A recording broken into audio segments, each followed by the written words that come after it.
Halloween Ends is the final movie in the, whatever the fuck this trilogy is called. This film was hyped up, set up, and painted to be the ultimate finale between Laurie and Michael. I'm going to spoil right away that this kitchen fight scene that you see in the trailer is literally the entire fight scene. The movie is actually about this dork.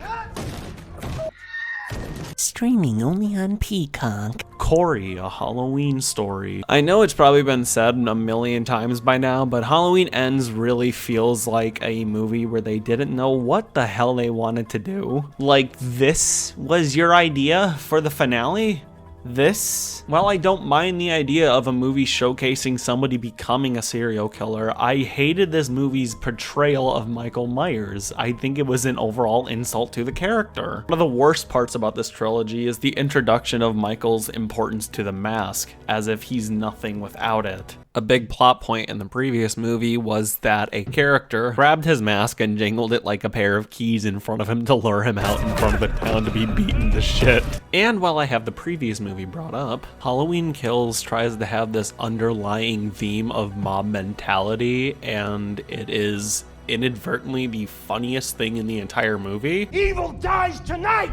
Evil dies tonight! All right. Whether that be a good thing or a bad thing. It also leads to the goriest death in this movie, and it's not even a Michael Myers kill. And speaking of the big man, he is in this movie plenty, and if you're a big fan of seeing him kill people, you'll get plenty of that in, well, really well done sequences. Obviously, it was plastered all over the marketing material, but the firefighter sequence was just amazing. Some really impressive stunt work. A lot went into this, and not to mention I adore the dedication to recapturing the 1978 film in the flashback sequences. There's so much that went into the makeup in this movie too.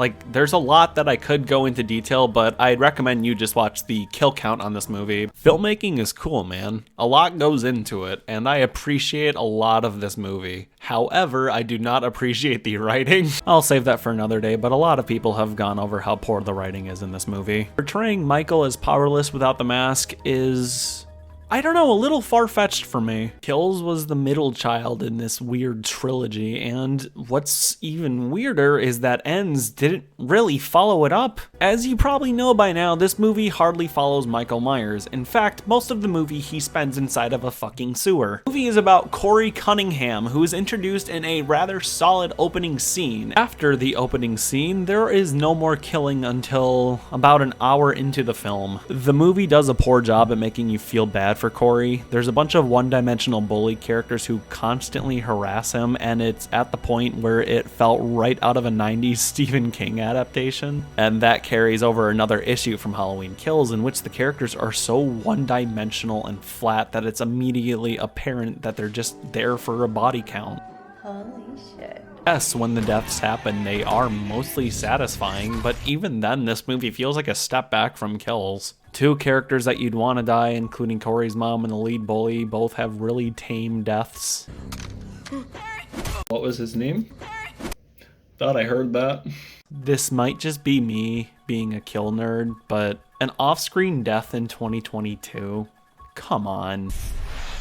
The showdown between Michael and Laurie is nothing. If you saw the trailer, you saw the entire thing, as I mentioned earlier, and the ultimate conclusion to the movie is just stupid. Final monologue fails to deliver any real sense of closure. Them throwing Michael Myers into a meat grinder means literally nothing when everybody knows that there's going to be another movie. Halloween makes money, it's a recognizable name. People know who Michael Myers is. Why bother making new art? I'm not gonna rant too much further, but anyways, you know that there's going to be another movie. There's no way that they're just going to let this series die. It's going to keep going. That's not to say that horror as a genre has been bad lately. 2022 has had some really amazing horror movies. Halloween Ends being released on the tail end of all of these cool movies really gives it that overall soulless feeling, especially when you compare it to movies made with pure passion like Barbarian, X, Pearl, Smile, Nope. A lot of really solid horror movies, all from this year. Start seeing these smaller horror films in theaters. Start supporting these smaller filmmakers. So much love and passion that goes into their movies, and I can just see it seeping out of every corner. No offense to the crew who worked on Halloween Ends, but all I see in that movie is just a paycheck.